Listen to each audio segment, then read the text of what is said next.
أعوذ بالله من الشيطان الرجيم. بسم الله الرحمن الرحيم.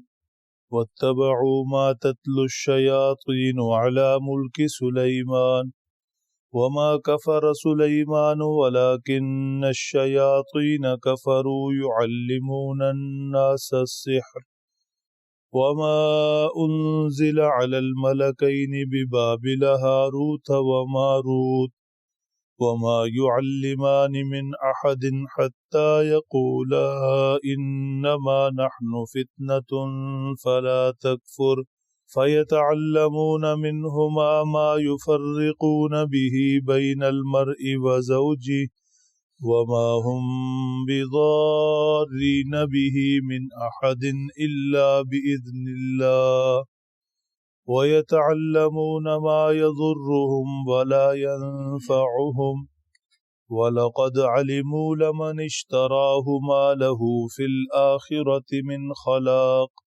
ولبئس ما شروا به أنفسهم لو كانوا يعلمون ولو أنهم آمنوا واتقوا لمثوبة من عند الله خير لو كانوا يعلمون. صدق اللہ. یہودیوں کے حالات مسلسل ذکر ہو رہے ہیں.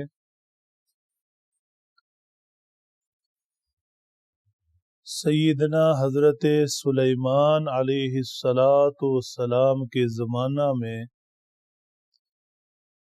بابل شہر جادو اور ٹونے کا مرکز بن گیا. یہودیوں کی جہالت، خود غرضی، لالچ، غربت، ایسی مختلف چیزوں کی آمیزش سے ان کی توجہ جادو ٹونے کی طرف ہو گئی. شیطان نے بھی خوب رہنمائی کی. جنات نے ان کے اندر جادو اور ٹونے کا رواج دیا. یہاں تک شیطان نے ان کا ذہن بنایا کہ سلیمان علیہ السلام کے جو معجزات ہیں، ان کا تخت، ہواؤں پر اڑنا، یہ سارا کچھ بھی جادو ٹونا ہے. نعوذ باللہ. انہیں پیغمبر کے معجزہ اور شیطانوں کے جادو ٹونے میں کوئی فرق نظر نہیں آیا. حالانکہ معجزہ پیغمبر کی ہاتھ پر اللہ کی قدرتوں کا اظہار ہے، اللہ کی قدرتوں کی نشانیوں کا ظہور ہے، اور جادو ٹونا کیا ہے؟ شیطانی چالیں ہیں. اللہ جل شانہ نے ان کی آزمائش کے لیے بھی اور اصلاح کے لیے بھی، بجائے اس کے کہ جادو ٹونے کے مقابلے میں اپنے نبی کو کہتے کہ آپ ان کے خلاف کام کریں، دو فرشتے انسانی شکلوں میں اتارے. اس لیے کہ پیغمبر کا کام جادو ٹونے یا اس کا مقابلہ نہیں. پیغمبر کا کام تو دعوت اللہ ہے، اللہ کی طرف بلانا ہے. دو فرشتے، ایک کا نام ہاروت اور دوسرے کا نام ماروت، انسانی شکلوں میں لوگوں کے درمیان رہنے لگے اور لوگوں کو جادو ٹونے کے متعلق اپنی معلومات اور باتیں بتانے لگے کہ یہ غلط کام ہے، اللہ کا ناپسندیدہ کام ہے، اللہ کو ناراض کرنے والی چیزیں ہیں، لہٰذا ان کے قریب نہ جاؤ. یہ دونوں فرشتے انسانی شکلوں میں خود بھی فقیرانہ اور درویشانہ حلیے کے اندر تھے، اور اللہ جل شانہ نے ان کے ہاتھوں میں بھی کچھ چیزیں دی تھی. لوگ ان سے سیکھنے کے لیے آتے اور یہ اس بہانے سے انہیں سمجھاتے کہ یہ جادو ٹونا غلط چیز. یہودیوں کو جادو ٹونے میں سب سے زیادہ دلچسپی اس عمل سے تھی. قرآن پاک کے الفاظ ہے منہما ما یفرقون بہ بین المرء وزوجہ، ایسا عمل جس کی وجہ سے میاں بیوی میں تفریق ہو جائے، جھگڑا ہو جائے، لڑائی ہو جائے. سب سے زیادہ اس عمل میں دلچسپی اور یہ سیکھتے تھے.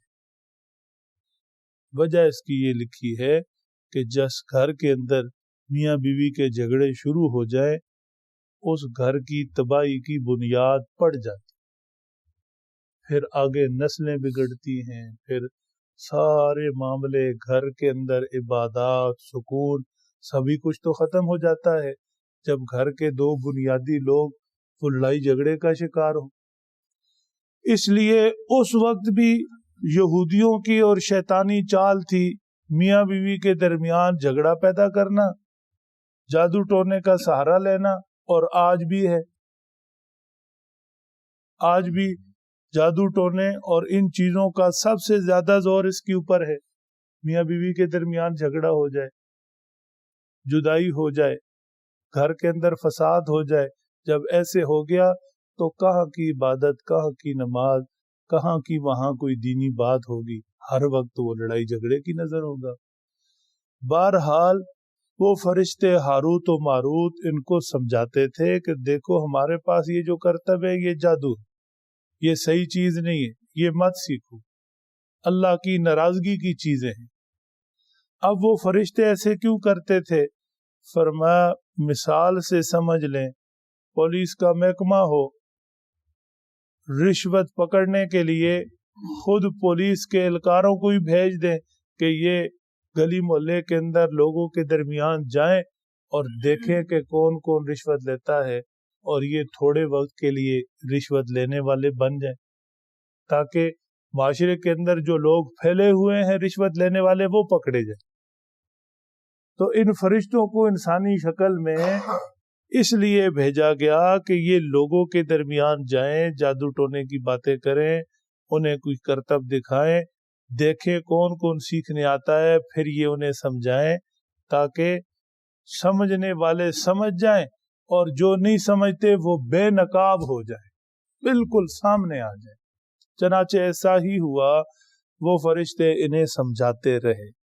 جادو ٹونے کے بارے میں جو چیز سمجھنی چاہیے انہیں سمجھائی گئی یہود کو، وہ یہ تھی کہ ما ہم بضارین بہ من احد الا باذن اللہ.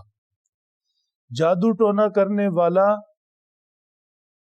اللہ کی جب تک مرضی نہیں، اللہ کا جب تک حکم نہیں، اپنے اختیار اور اپنی طاقت سے کچھ نہیں کر سکتا. اللہ نقصان نہ پہنچانا چاہیں اپنے کسی بندے کو، یا اللہ اپنے کسی بندے کو اپنی پناہ میں، اپنی حفاظت میں لے لے، ساری دنیا جادوگر بن جائے، انسان کا کچھ نہیں بگاڑ سکتی. یہ ایمان اور ایمان کی یہ مضبوطی چاہیے. ما ہم بضارین بہ من احد الا باذن اللہ. لیکن سمجھنے کی چیز یہ بھی ہے کہ یہ صرف کہنے سے نہیں ہوگا.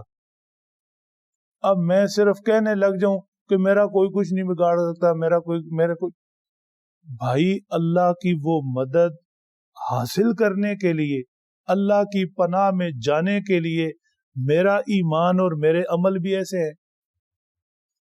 اگر کام ہی شیطانی ہے اور پھر کہے نہیں جی اللہ کی مدد میرے ساتھ ہے، میرا کچھ نہیں بگاڑ سکتا، تو شیطان خود گھر بٹھائے ہوئے. آپ سمجھ رہے ہیں؟ جہاں پر ایمان ہوگا، ایمان کے مطابق اعمال ہوں گے، وہاں ہوگی اللہ کی ایسی مدد کہ کوئی اس کا کچھ نہیں بگاڑ سکے گا.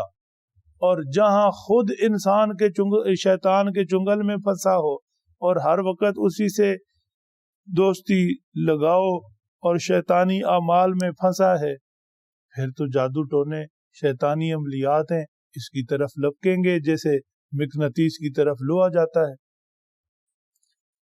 دوسری چیز فرمایا کہ شیطان صفت لوگ، ان کا کام ہی یہی ہے، یتعلمون ما یضرهم ولا ينفعهم، سیکھیں گے ہی ایسی چیز جس سے کسی کو نقصان پہنچا سکیں، نفع والی چیز سیکھتے ہی نہیں، حالانکہ خیر والی چیزیں بھی سیکھ سکتے ہیں۔ لوگوں کو جن سے نفع ہو وہ علوم اور وہ فنون سیکھ سکتے ہیں جس سے انسانیت کو بہتری اور نفع ملے۔ جادو ٹونا یہ تو ہے ہی انسانیت کو نقصان پہنچانے کا علم، تو اس کے پیچھے یہ کیوں پڑ گئے؟ سیدنا سلیمان موجود، پیغمبر موجود، کتاب موجود، وحی موجود، ان کی دینی تعلیمات موجود، وہ چھوڑ کر جادو ٹونا سیکھنے پڑ گئے۔ وَلَقَدْ عَلِمُوا لَمَنِ اشْتَرَاهُ مَا لَهُ فِي الْآخِرَةِ مِنْ خَلَاقٍ۔ ایک چیز یہ بھی سمجھ لی جائے، انہیں بھی سمجھایا گیا، قرآن آج بھی موجود سب کو سمجھا رہا ہے کہ جادو ٹونے کے ذریعے کسی نے کچھ لے بھی لیا، اللہ فرماتے ہیں آخرت میں اس کا کوئی حصہ نہیں۔ کسی نے جادو ٹونے کرتب حربے اپنا کر کچھ پا بھی لیا، آخرت میں اس کا کوئی حصہ نہیں، یہ لکھ کر رکھ لے اور اچھی طرح سمجھ لے۔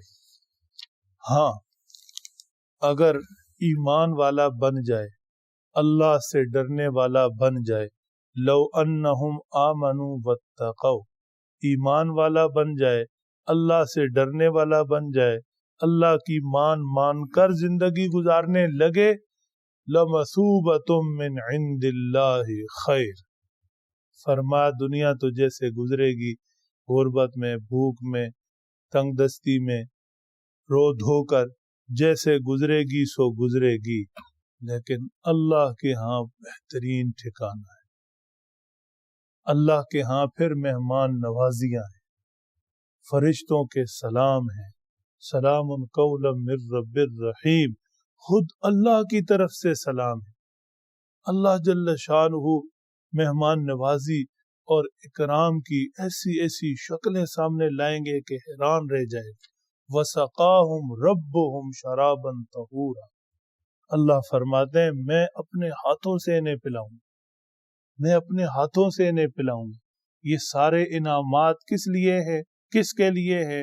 ایمان اور تقوی والا کے لیے، جو دنیا میں قناعت کرے، جو اللہ نے دیا، جس حال میں اللہ نے رکھا اس حال میں رہے، ایمان تقوی کو پکڑے رہے۔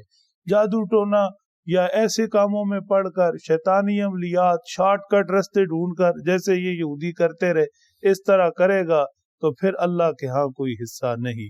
آخر میں فرمایا لو کانوا یعلمون، کاش وہ سمجھتے۔ انہوں نے تو سمجھا یا نہیں سمجھا، میں اور آپ جب قرآن پاک پڑھے سنے سمجھیں تو ہم یہ دیکھیں کاش ہم سمجھیں۔ اللہ سمجھ دے، عمل کی توفیق۔